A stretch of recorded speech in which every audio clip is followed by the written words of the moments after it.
Ladies and gentlemen, I'm talking with Klaus Dona from the Philippines. You may have remembered Klaus and I did lots of interviews, probably a dozen interviews over a number of years on my old website and my old radio show. But now I wanted to touch base with him, and somebody did their darndest to keep us from contacting each other for a number of years. So, Klaus, thanks for talking today, and we'll just bring people up to date. Good morning, Steve, and good morning to your audience. Thank you. Well, Klaus, you have pretty much tracked down the most out-of-place artifacts in the world. I don't think anybody has done the job you've done, and I say that with genuine compliments and genuine praise. So the thing is that our paths have crossed over the giants, and I don't think people understand how important this is to the history of the world.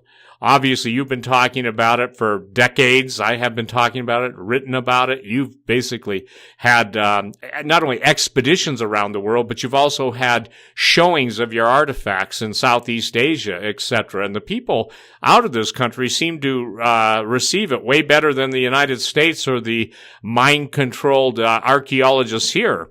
So can you just share it with the people? Nothing that would put anything in harm's way or anything, but can you share kind of what you're working on now?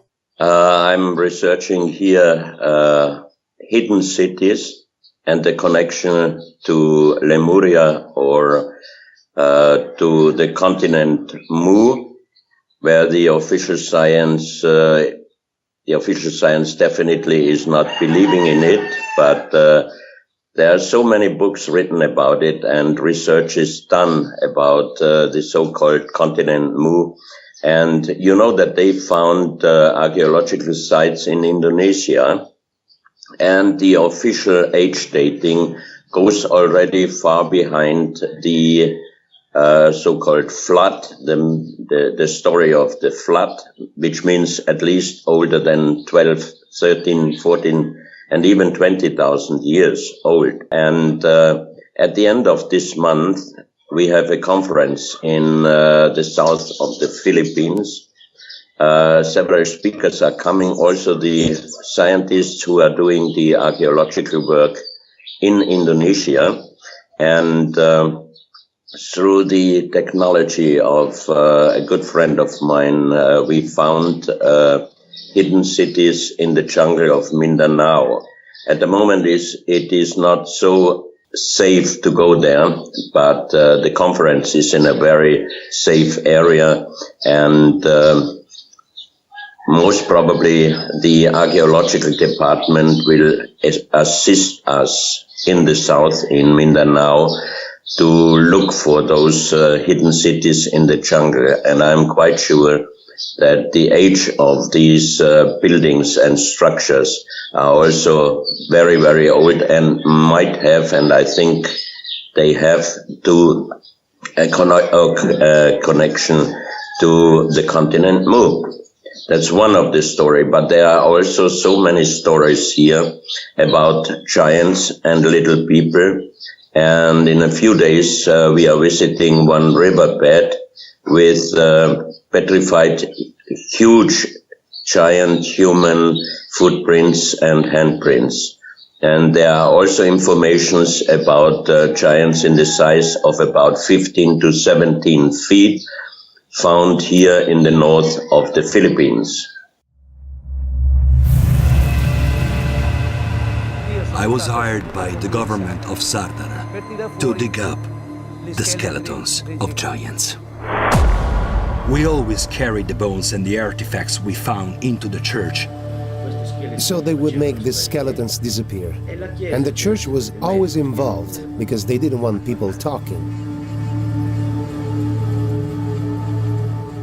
So we asked the priest, what are we supposed to do with the skeleton? And he said, break it into pieces and bury it under the foundation of the house. I personally excavated 2 skeletons that were more than 10 feet tall.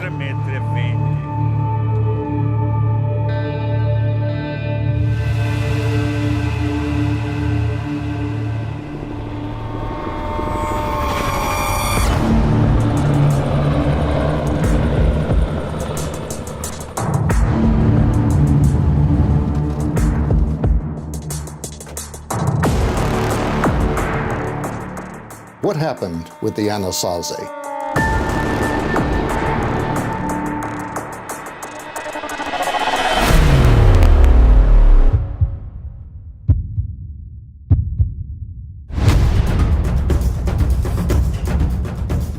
A portal opened, a doorway, and the giants came up out of the earth. It's almost like they were eaten on the run. This was the violent overthrow of the Anasazi.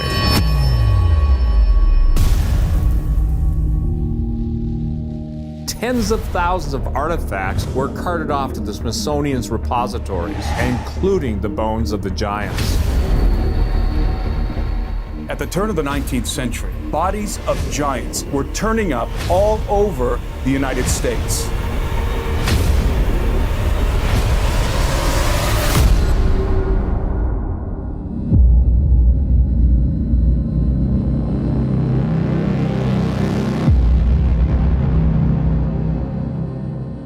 All over the island of Sardinia, there are massive stone sepulchres famed since time immemorial as tombs of the giants.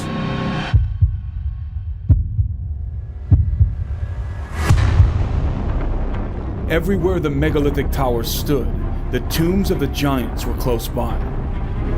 There may be tens of thousands of giants still buried in the soils of Sardinia today.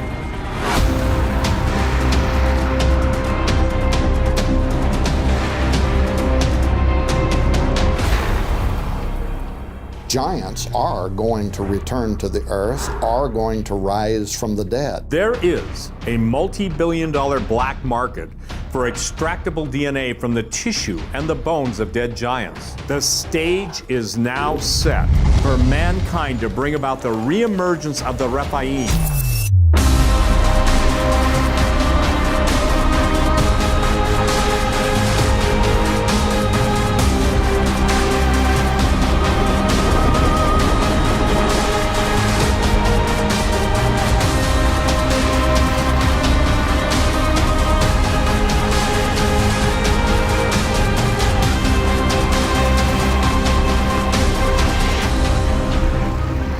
The enemies of God are about to become the architects of their own divine judgment.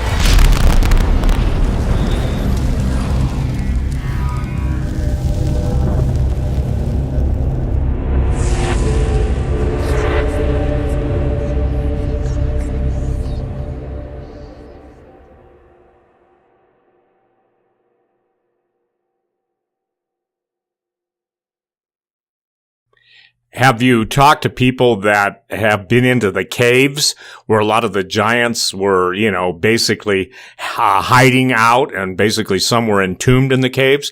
Because aren't there just massive amounts of caves there? There are an amount of caves in the mountains. I visited one already, but there is no skeleton or mummy inside. But the entrance, everything is in a very good condition, and it's from the megalithic time. That means it's thousands and thousands of years old. Right. We're tracking all the megalithic cities of the world, and especially obviously in South America and in Europe, and headed into Romania and the Busegli Mountains. Have you gone there? Yeah. Have you been there? No, okay. Sorry, I was far away many times from my country, from Austria, but never in the neighbor countries. So that's the next step I have to do, but not at the moment. Are you finding that once the word gets out what you're looking for, are there people coming forward with information or eyewitness accounts? Do you have in the Philippines at this point any eyewitness accounts of people seeing giants in the last, let's say, 5 to 10 years? Yes, but not living. Mummified, yes, and that's a very interesting story, which I'm now getting more and more information, and hopefully I might be able to see it. They found a giant mummified with a size of 15 feet, and this giant had also how you call it, jewelry, meaning a big breastplate made out of gold and gold chains and everything around it. And that remembered me on a video which I saw from Iran, where they found big giant mummified giants, also with treasure pieces, jewelry on them. And there's a connection also to Utah. They also found those mummified giants. Right. I actually know Robert Shrewsbury. Yes. Yes. I tried to interview him, and at that point, about in October, Klaus, he didn't want to be seen on camera. He must have changed his mind, but he was gracious to give me those drawings about 5 to 7 years ago, maybe longer than that, of a king and a queen mummy seated on their thrones with the armor. Yeah. And the same pictures I saw on video from Iran. And when I was last time in Austria, I met a German who has the connections to these people who have those giants. And I think in about 1 or 2 months he will be in Iran, and he will bring much more material, and he will give it to me. So the story about the Iranian king mummies, giant king mummies, as Michael Salah, he had a report about it, and they called him liar and crazy and everything like we are used to. Yeah, you and I have been used to that for 20 years. We are used to. We are crazy, yeah, of course. So wait until I get the material, and then I will send you also some photos, because they did not find only the giants. They found also up to 3,000 artifacts, and I saw already photos of those artifacts. Believe me, it's incredible. Incredible. Are the giants that you're getting reports of, and the skeletons in the Philippines, are they 6 finger, 6 toe? No. Okay. No. Because it seems like those giants are specific areas, and there's a lot of giants that aren't, but it seems to me, just based on our mutual investigations, that the 6-fingered, 6-toed individuals pretty much came up out of South America. We're finding that, by the way, in the desert Southwest, the Four Corners region. We just met with some Native American elders down there, and they routinely, Klaus, and you'll be getting a copy of this video, the True Legends. You'll be able to download it on Vimeo on the internet. The idea is very interesting. They're claiming they're opening the stargates, and that the giants are telling them they're coming back. So it's kind of fascinating. We're talking about Native American elders. One of them's 80 years old, and he talks about they have a society of giants, and that they get together periodically at certain times a year and open the stargates and are literally getting information from the giants, who claim they're coming back from out under the earth.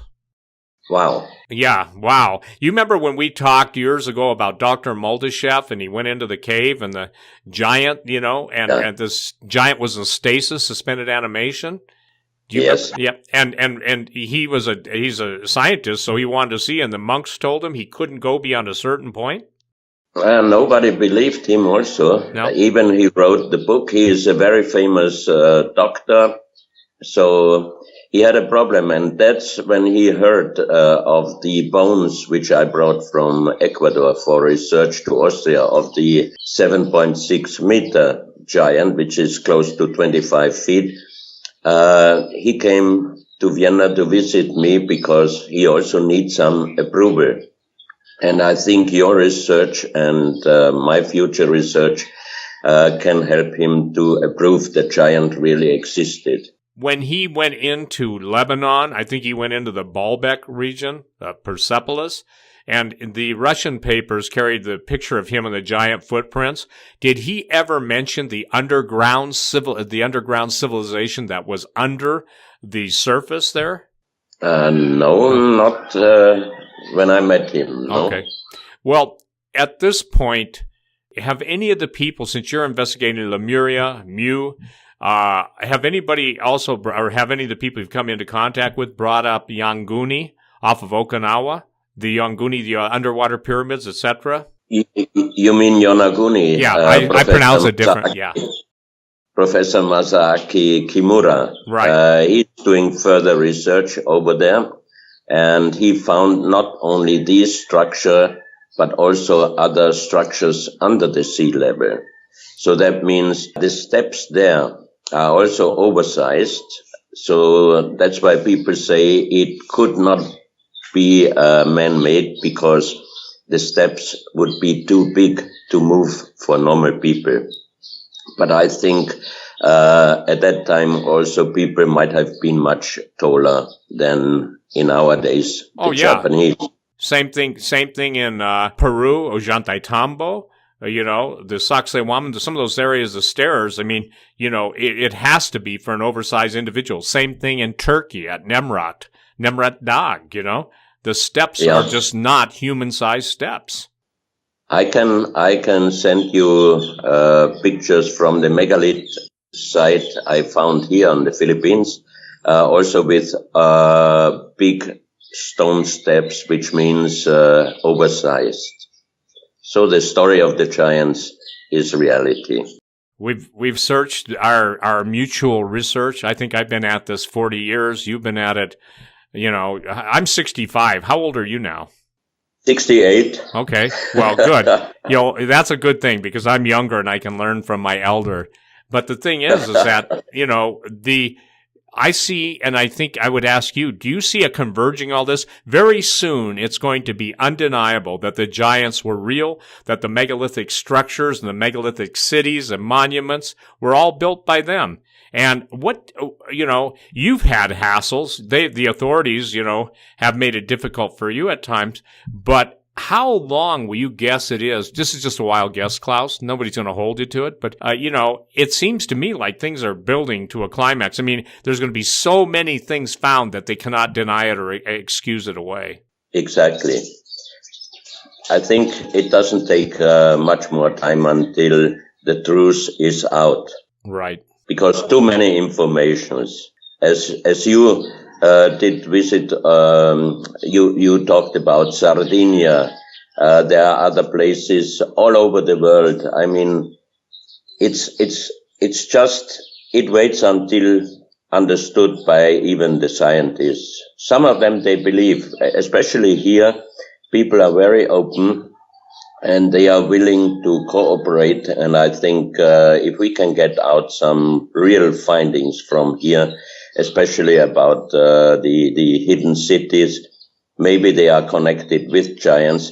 And I just remember another thing, the so-called pyramid in Ecuador. Yes, sir.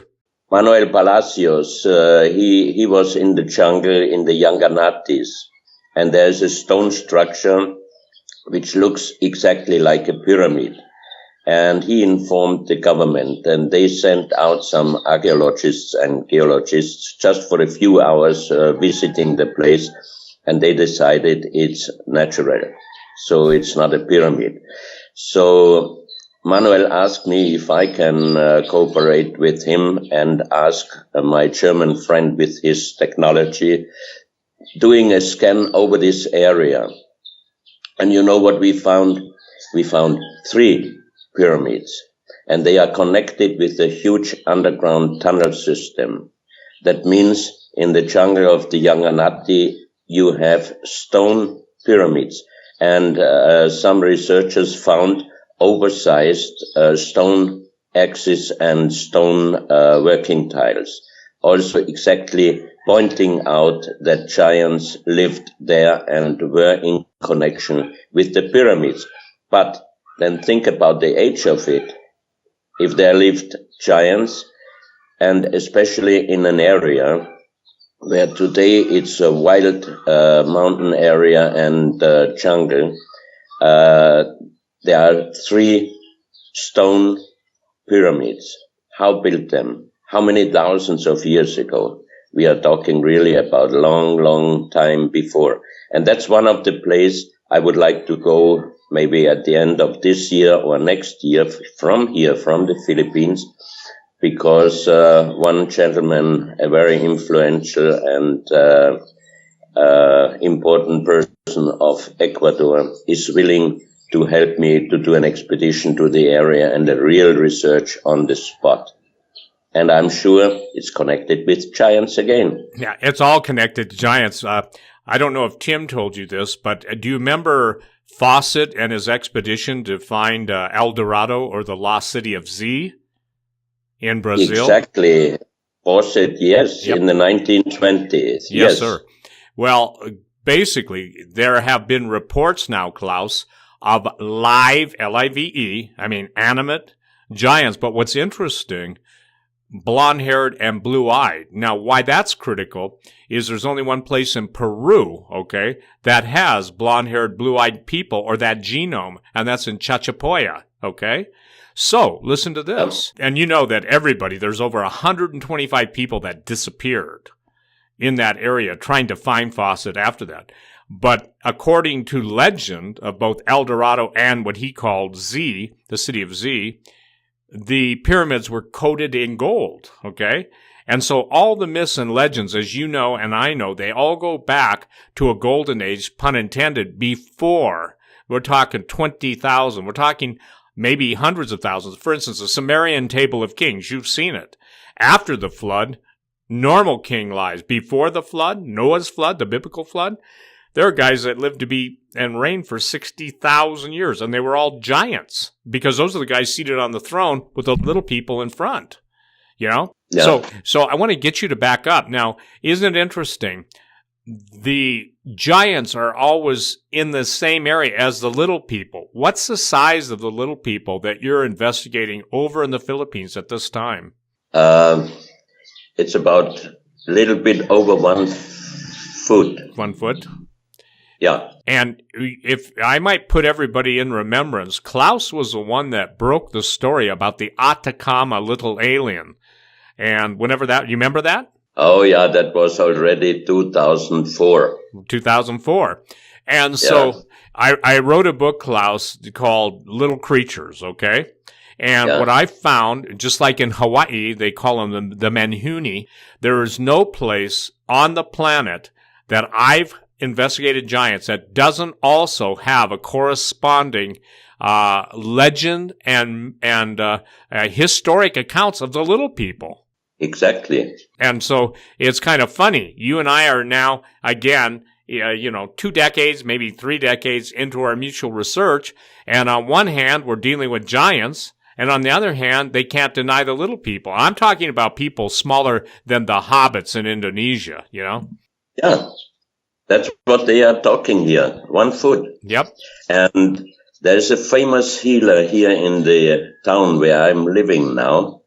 And his sons told me that their father, waked up them sometimes at 3 o'clock, 4 o'clock, and brought them outside the house, and they could see little people marching on the road and playing with little instruments, music. And those people are real serious people. They are not dreamers or joking me. And many other people here in Luzon, in the north of the Philippines, are approving that they saw those little people. So that means they are still alive. All over the world, when I wrote the book Little People, I could not find one area on one continent where there were legends of giants, there were not also little people and little creatures, you know. And obviously the whole the British Isles of everything from leprechauns to fairies, whether people want to believe that or not. Now, obviously there's some hoaxes out there in the archaeology world, but it's fascinating. You're hearing that in Luzon in the Philippines, even in Montana. Yeah. I live in Montana, but in the mountains of Wyoming, there was a little creature called Pedro the Mountain Mummy. And until we start talking about Pedro, then guess what? A certain government agency came in and seized the mountain mummy, okay? So the different Native Americans have the different legends. They're different legends of the, little creatures. Yeah. So, how long ago was that encounter of the people seeing the little creatures, the healer? Oh, that's not so long. A few years ago. What's the strangest thing you've encountered in the Philippines since, how long have you been there now? A year? No, it's about 20 months. 20 months, okay. But what's the strangest thing you've encountered to date, you personally? That's for another day when the excavation here is finished. I'll let you know. Okay. And please, you know how I work. Anything that you're comfortable with, share. Anything you're uncomfortable with, don't share. I've learned to, people say this to me too. Tell us what you really know. And my answer is, and you're free to use this, if you don't understand what I'm already telling you, what I would tell you won't help you, Because as there's so much, almost people, they can believe anything on science fiction shows on TV, but they struggle over the truth. They struggle. Exactly. Yeah. Are you also hearing, in the Luzon, this would be important, in the area that you're going to try and excavate or headed up into the mountains, are you seeing many connections to UFOs?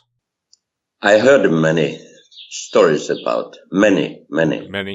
And does it? I personally didn't see yet anything like it. But in the area that they're describing as being the pyramid area, are the UFOs typically located in that area, or is that what the people say?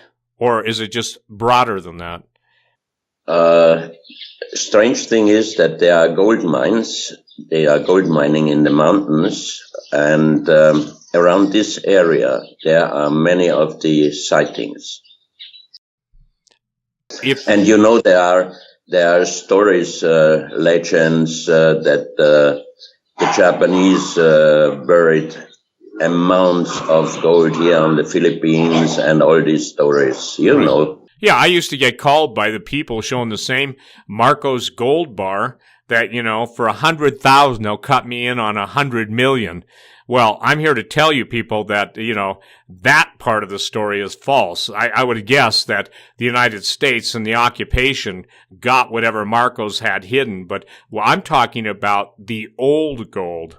The old gold. That's what you're talking about, too. Are you experiencing, when you go into the different areas, are you experiencing any form of electromagnetic phenomenon? Oh, very strong one. There are 2 lines going through where I'm living now. They are very strong electromagnetic fields. Oh, these are the dogs. Sorry. It's okay. Our guardians and our best friends. I got you. Well, again, are you saying to me that the magnetic ley lines are going through the area where you're at? Or, yeah.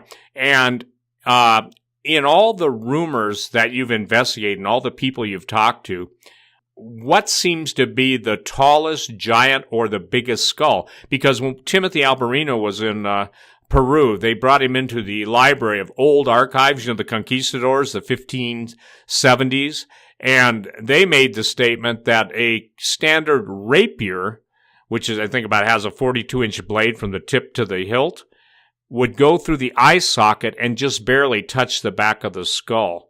Have you heard any stories of skulls that size? No, not yet. Okay. And what happened? No. What happened to your Ecuadorian bones? Did somebody told me that did Eric von Daniken end up with those, or didn't you use? No. Some of them I still have in Vienna in a security deposit, and when I go next time to Ecuador, I will bring them back to the family of Father Waka. I got you. Are you seeing any more? Are you seeing anything in the Philippines that would be similar to the Ica or Ica Peru stones? Are you finding any engravings or any petroglyphs? Any strange? Go ahead. At the end of this month, at the conference in Butuan in Mindanao, there are some private collectors from the Philippines attending, and they show their artifacts they found. And there are some stones with unknown writings, but I will see them, and we can make an interview after when I return from this conference, then I can show you also some pictures with my computer, because today I'm talking on the iPad because I have a problem with my PowerBook. But when it is repaired, then I can also show you on Skype some pictures of real interesting artifacts from here, from the Philippines. Have you noticed any, the inscriptions you've noticed on all the different artifacts that you've located, reviewed around the world over the years? Are you noticing commonalities in the language or in the characters? I mean, everybody knows what Egyptian hieroglyphics look like, but not many people know what, we're talking about that go beyond like 20,000 years, before the flood. Or more. Yeah, by the way, 265,000 years is a table of kings. Some people say it's only 235,000. I just say this, round it off to 250,000 years of recorded history. And they, that's what I'm telling people. And they say, well, they moved the decimal point. Listen, the Sumerians were bright people. If they know how to plot the celestial coordinates, the constellations, and the movement of the earth and the movement of the heavens, I don't think they have a problem moving the decimal point. But what's interesting, at the point of Noah's flood, the universal flood, that's where the age, the longevity, absolutely stops, and then everything went into the 120 years or less.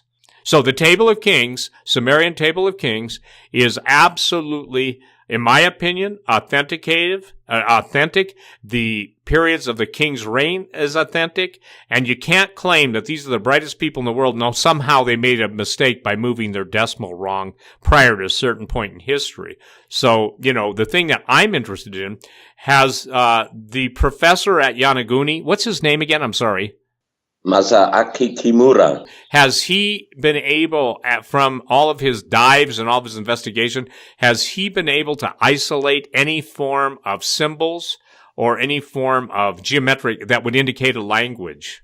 Yeah, they found stone plates with symbols. Okay. And some of them are very similar with drawings from church work, in connection with the continent Mu. And also with Niven, with the symbols Niven found in the high valley of Mexico. Also on ceramic plates or natural plates or even stone plates. Right. But you asked me about the connection between some writings. That 2001, I had an exhibition in Vienna, the so-called Unsolved Mysteries. And I could present stones with writing engraved from Ecuador, from Colombia, from Illinois, the Burroughs Cave, from Clausel, France, from Australia. It's always the same writing. And the former president of the German Linguistic Society, Professor Schildmann, he could decipher these writings, and he wrote a book about those different artifacts found in different continents, in different countries, with always the same writing, which shows exactly that there must have been a global civilization or at least a global connection all around the world. Right. But in Clausel, the findings are officially fakes. In Illinois, Burroughs Cave is a fake. These stones from Colombia are fakes. So tell me, Steve, a very funny faker already before 1924, because the stones in Clausel were found around 1924. A wonderful faker made thousands of stones, engraves thousands of stones with an unknown writing, and travels from Colombia to Ecuador to Illinois to Europe, and puts them into hidden places and hopes that somebody finds them one day and get headache because he won't know what it is. No. I mean, those pieces are approval. of an unknown writing. And Professor Schildmann said he compared it. There are some similarities with the writings of the Easter Islands and also of the writings of the Hindus Valley, Mohenjo-daro. There's a similarity. That means he called it, because he said it's older than the oldest writing, the Sanskrit. He calls this writing pre-Sanskrit. And they found stones with the same writing all over the world. Even they found in the so-called non-existing pyramids in Bosnia. There are scientific researches done since the last few years, and it's a proof that there are pyramids in Europe bigger than the Egyptian pyramids and not officially accepted by the official archaeologists. And even there is a big underground labyrinth, and they found also stones with very little symbols and writings. And for me, it has definitely a similarity with those other stones found all over the world. So even now in Bosnia, and I'm sure there are many, many more findings in the near future, because I think it's a very strange time. Now really the truth comes out fast and faster. You know, interestingly enough, now, how did you say Dr. Sigmund? No, Schildmann. Kurt is the first name, Kurt, Kurt Schildmann. Is that book in German? He was a German, yeah? And he passed away a few years ago. I beg your pardon? I'm sorry, are there any English versions of that book? You can find a part translation on internet, yes. I'm sorry, Klaus, you broke up. You can find on internet English translation. Okay. Just put into Google Kurt Schildmann. I will do that. And, do you remember the title of it? Is it Universal Symbols, or what's the title on the... No. Okay. I have his book. Okay. It was also written partly in German, partly in English, but not here at the moment. We're tracking the universal pyramid structures around the world. Even in the Old Testament, it talks about the continents being separated in the days of Peleg, Gondwanaland and, the Super Pangea. So all of these pyramids, I mean, people don't get it. Even the people that say that, well, for instance, Powell, the head of the Smithsonian, believed in isolationism, when you and I know that everybody went every place on this planet. Do you remember any of Steelman's, or, forgive my pronunciation, what was his finding that it was a universal language by a universal a civilization of giants? Maybe. Okay. What was the most profound thing he said that you got out of reading his book? The translation of some of those stones are really, you could say, talking about extraterrestrials. Okay, so, and that's again... Action with flying objects. When was the last time you were in Peru? Peru was 2008 or 9. When Tim and my film crew were down there for the True Legends, the first volume, first edition, when they got to the Bolivian border, right in the area of Punapunco, the interesting thing was a Bolivian military had moved in big time. And then I checked with some people, and they claim, do you know this or have you heard this, that an entire, if you will, underground city of pyramids and giants were found, and they didn't know what to deal with it, so the United States government sent their, quote, experts down there, and this was just a year ago. Have you heard that? No, not yet. Okay. Well, so But I believe that there are such things there, definitely. you know, you brought up Easter Island a moment ago. Easter Island and the Moai, it didn't seem strange to you that no one ever dug down beyond just the head? When they excavated that, I maintained that those were life-size. I maintained that the Nemrod statues are life-size. I maintain that the Karnak in Egypt are life-size, the pharaohs. I maintain all this stuff was life-size. Steve, you mentioned the Easter Island. About 3 years ago, I was considering about the huge moais, and I asked my German friend, why don't we try to check over the Easter Island if there is something underground except the moais?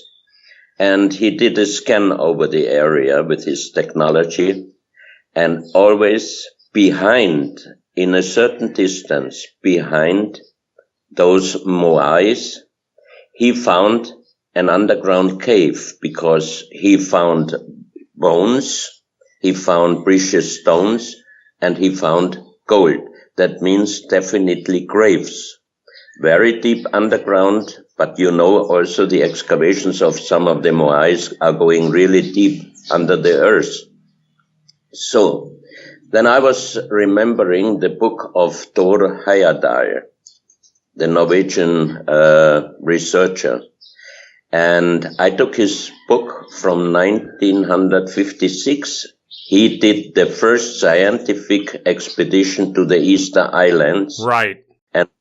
And on the page 5 or 6, he wrote, when he got friendship with some of the elders of the Easter Islands, they told him that their ancestors informed them or gave them the information. They told them, long time ago, they buried the kings here. So I was thinking, there is no gold digging on Easter Island. There is no precious stone digging on Easter Islands. Where comes the gold, and where are the precious stones coming? And that's, for me, one of the points of the reality of the continent Mu, because the elders told Thor Heyerdahl that long time ago they buried the kings here. And I'm sure if they really would do one of the excavations, we could give them exactly the location where some of the graves are. And they would do a deep excavation. I'm quite sure they might find giant skeletons. Well, it's also, from our studies and from our talking to people, Klaus, they claim that there were tunnels. The Shinkana went all the way to Easter Island. In other words, even, sub-sea. And the tunnels we're talking about aren't the ones you see in Mexico where, the priests crawled through rocks to get to a certain grotto. We're talking about huge and quote-unquote giant tunnels. So that would make sense, because obviously they'd want to keep their kings and all their things separated. What was also fascinating, Easter Island, they used to deny, but when they ran out of food, they ate each other out of existence, and I don't know if you know that, but there's even a curse in Easter Island that said, may your grandmother's flesh lie rotting between your teeth, And that was denied for a long time, but it was proven. Yeah. So the giants, and this is no pun intended, but the giants' appetite for human flesh basically consumed a lot of, if you will, indigenous people completely out of existence. But the tunnels under South America, are just, they're vast. And even in the United States, I remember Burroughs Cave, they claim it's phony. Well, somebody sure went to a whole lot of trouble. And not only that, but in the deserts of Utah, those things in Utah, the symbols and everything are just what we're talking about. They're the same things that you experience worldwide. That tells me there was a universal written language, and obviously from the Tower of Babel. There had to be one before that whole thing happened.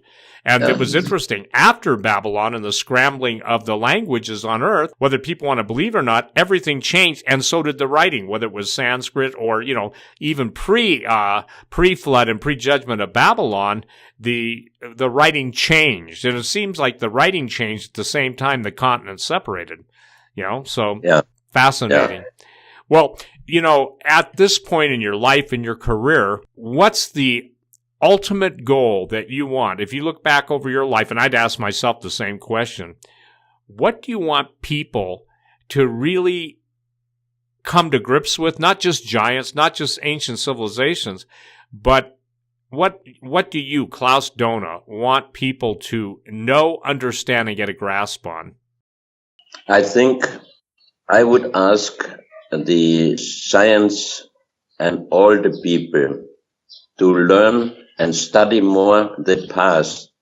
What mistakes were done in the past that high civilizations were wiped out? Couldn't we learn from many of the old artifacts? Learning what they did, that they were wiped out, through what? Because look, Steve, if we continue treating the earth, the animals, everything like we do today, cutting down the jungles, everything. Look, we destroy our earth. We destroy the future of our children and of our grandchildren. We are responsible. And not only through atomic bombs, we might destroy the earth, but also our daily life. I'm so wonderful here in the Philippines. I tell you, you have natural food. You have people friendly. It's a wonderful country, and with a wonderful president. Well, I'm glad to have reconnected with you, Klaus. And here's the thing: as we get closer, now that you've got, we've got each other's email address and stuff.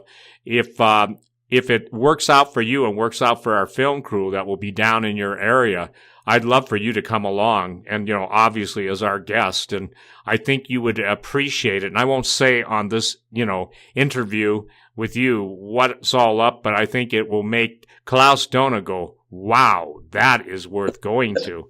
It's beyond, it's one thing to deal with bones. It's another thing to deal with mummies. It's another thing to deal with artifacts. But it's a way other thing. Listen, when people see their first giant, the story of the pilot that flew the dead giant out of Afghanistan.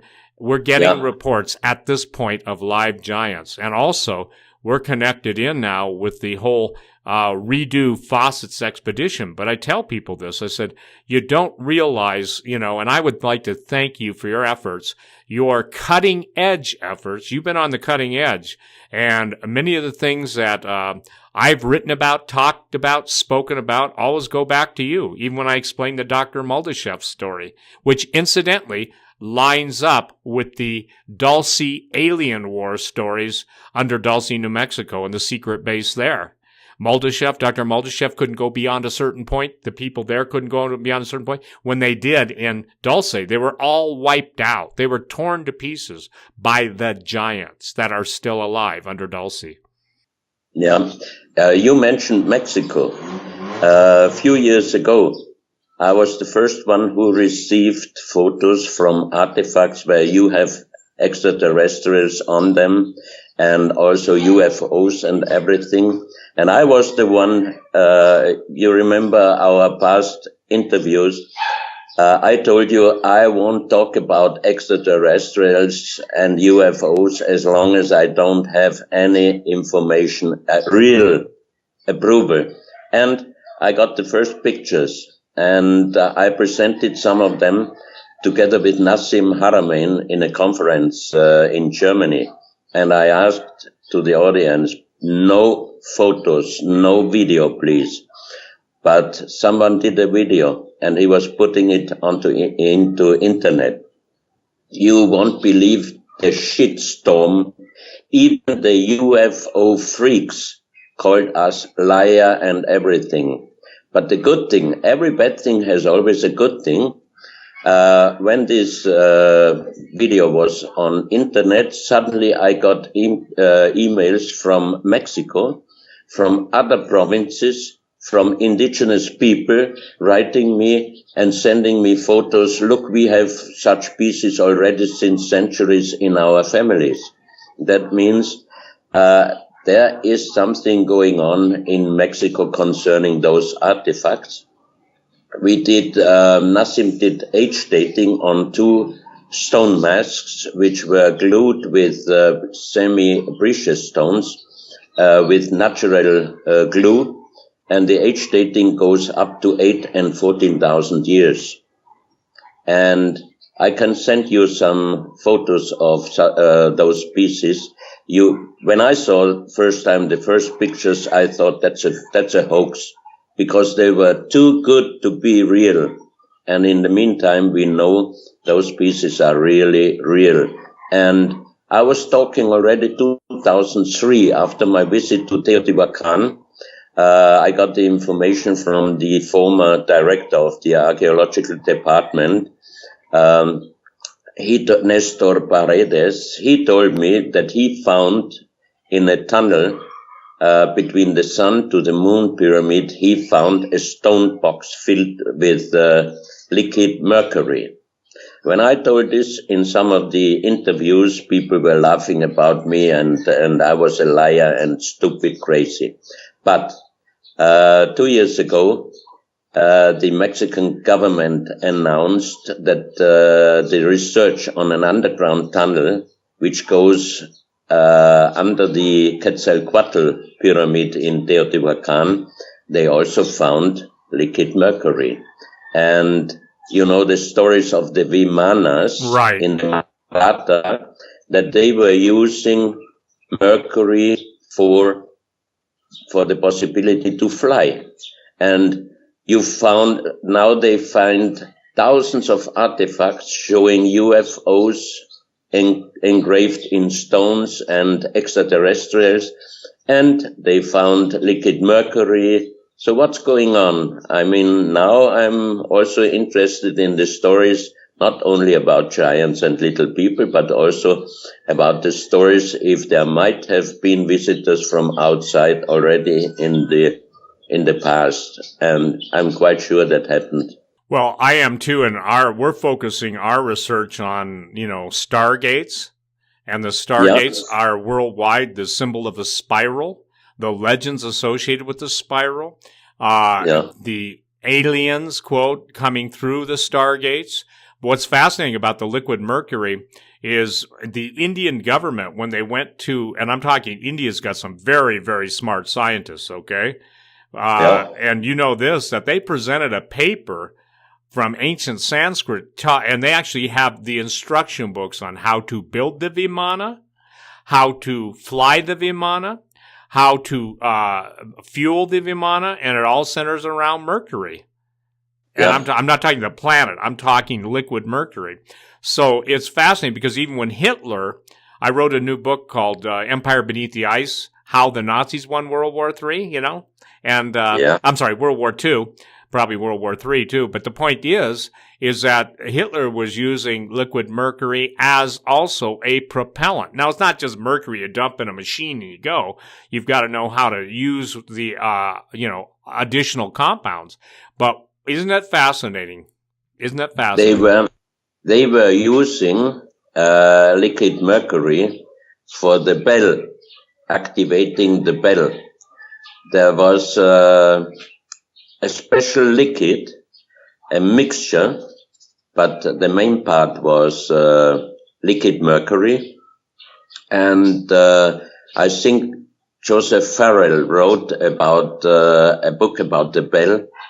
And there is this liquid is called Xerox and the number. I don't remember now the number. But this liquid, I saw it in original. I saw it, a friend of mine in Bavaria, where the last train with very important things from Berlin to Prague disappeared. before the end of the war. The transport list, there were many interesting things on this list.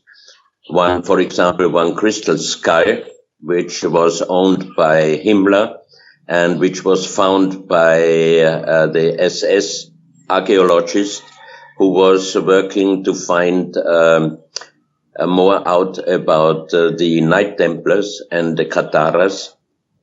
And there was also one box with this liquid Xerox, and he showed me a metal box, and it was written 1934, Vorsicht radioaktiv, which means attention radioactivity. Inside a box of lead, and inside that lead box one glass cylinder this size with this Xerox liquid. So it did exist, and they used it to activate the bell. So there are so many things going on now. Well, listen, when you have time, just, Skype Tim and say, let's do something. But I would like to, I'll keep you in the loop when we're coming to your area. Okay. And maybe meet. And so, listen, Klaus, thank you. It's nice to talk to you. And boy, I told Klaus, ladies and gentlemen, before we connected, that there have been real people that have kept us from contacting each other. And I think one of the last radio interviews you did, you knew you were having problem too. I think you said, Steve, people are messing with me. You didn't say messing, but they're causing me some problems. Oh, yeah. Yeah, I mean, I don't mind. Yeah. If you don't have fear, your enemies cannot attack you. Right. Because you don't go on the same frequency. So everything fine. Sorry for my bad English, but it was 5:30 when we started. Oh. And that's not the best time to do an interview early morning. Yeah, we won't do that again. I just came in. I came into it, and Tim said that we were going to do it, and I was going, I think they're 18 hours ahead. Well, Klaus, thank you so much. I thank you very much. Okay. And greetings to all your listeners, and hopefully we can see each other one day, really. Really soon. Thank you. Okay. Bye-bye. Thank you.